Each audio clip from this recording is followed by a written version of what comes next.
This is so gorgeous, a new fave. It's an overdue requested DIY Glam glass display box made with Dollar Tree materials.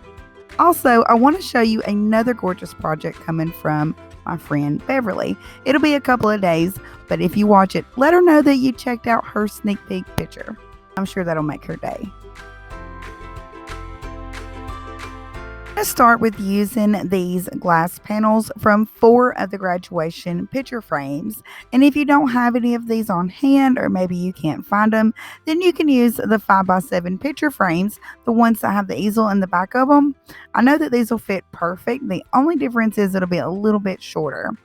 Next, I use one of the thin plastic frames that comes inside of these 5x7 frames that I was just talking about. I cut this into 3 separate pieces. I have 2 L-shaped pieces and 1 E-shape without the center dash in the middle. First, I hold the plastic frame up to the glass, mark, and then cut the plastic frame to create the L shape. Be sure to snip any pieces that are hanging beyond the edge of the glass.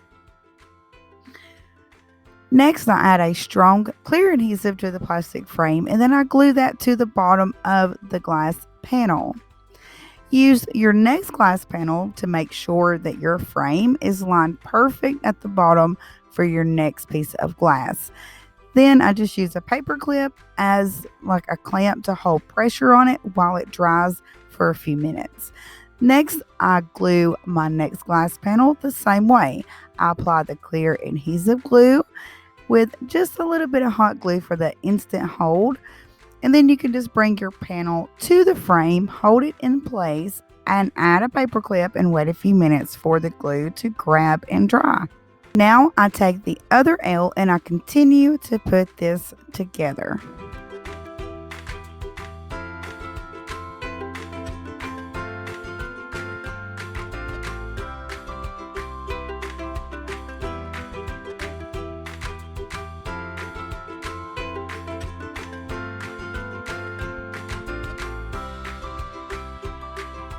Now, make sure that the unit is laying down with the open side facing you. I use a plastic frame that has the 3 sides shaped more like an E without the center dash. I add glue on the short ends only, and I place that where it's bracing the 2 side walls, leaving the long part of the plastic frame bare. So my camera cut off here, but you need to know this. I went along each seam inside with hot glue, making this a more solid piece before closing this in. I tried to show you here after I realized my camera cut off, but you can see the glue is kind of in the corners, especially in one of the corners. I went a little thick by accident, but this is just a super thin bead of glue.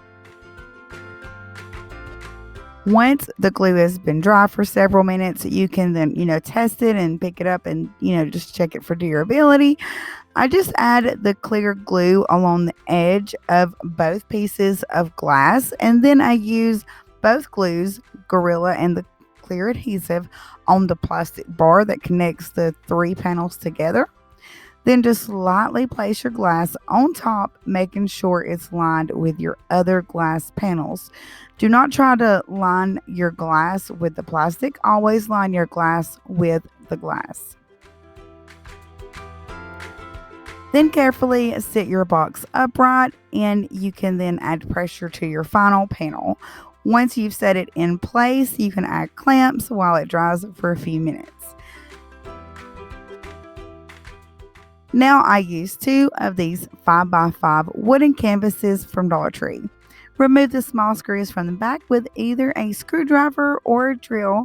And if you're like me, you can save the little hanging bracket for something else later in the future. Pull out the center platform pieces. Now you may have to pry them out, but these are just glued in, so you should be able to pull them off. Now use your fingertips to press firm in each corner to pop out the center of this canvas.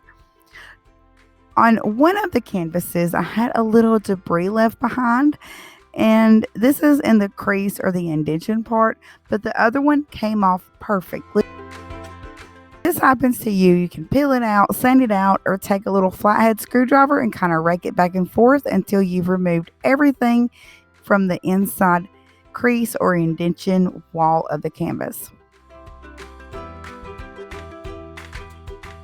The white on these canvases are kind of faded, so I wanted to give it a more shinier, wholesome coat.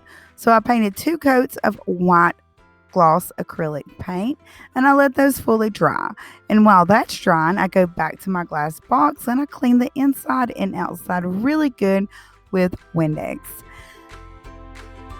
Next, I take one of the 5x5 beveled mirrors from Dollar Tree and fairy lights.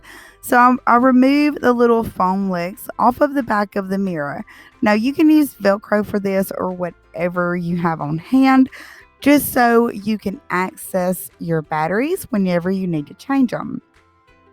What I like to do and what I've always done is just add a little dab of hot glue and then peel it off later. Not a ton of glue because you want to be able to peel the glue off. This time I'm using a thin strip of tape kind of doubled over with 2 teeny tiny drops of hot glue on both top and bottom of the back of my battery pack so I can secure that to the back of the mirror.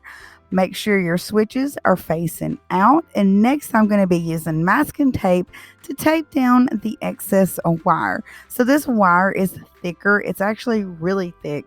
The closer you get to the base where the battery is, and you just want to secure that out of the way. Now flip your mirror over and place it on the side of the canvas that has the indentation around the border. Now this is where it gets a little tricky. So there's enough room for the mirror and the glass box to fit inside the groove. Your mirror can't be off a lot, so feed your lights through the box and set the glass top over everything. Once you see exactly how everything needs to be placed for this all to fit comfortable, then remove your glass box and then glue your mirror in place.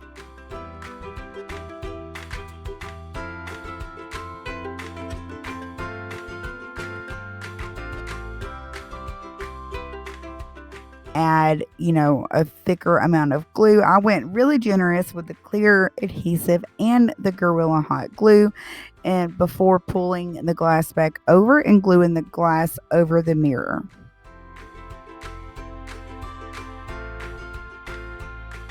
Once I did glue everything into place, then I add the top canvas to the top of the glass and I set something heavy on that. So there's a box with drill bits on the inside of it, and if you are familiar with that, you know how heavy these are. So I just wanted to use something really heavy so that it sits and dries like this for a couple of hours. Another mirror inside the indentation part of the other canvas. Next, I use the pieces that I removed earlier from the canvas, and I'm making a bridge to connect the backs of the mirrors together, creating a 2-sided mirrored canvas.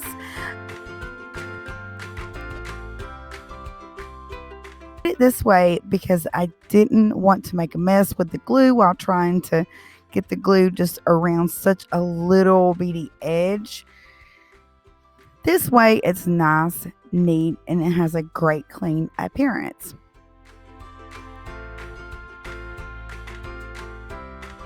Next, I place my canvas on top and I start decorating.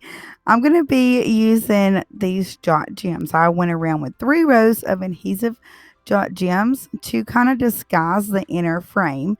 I did each row offset because of the great coverage the offset pattern gives.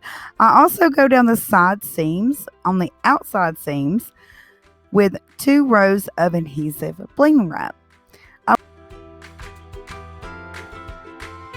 I wanted to visually distinguish which side is the top and which side is the bottom. So I go around with the bottom with just 1 row of bling.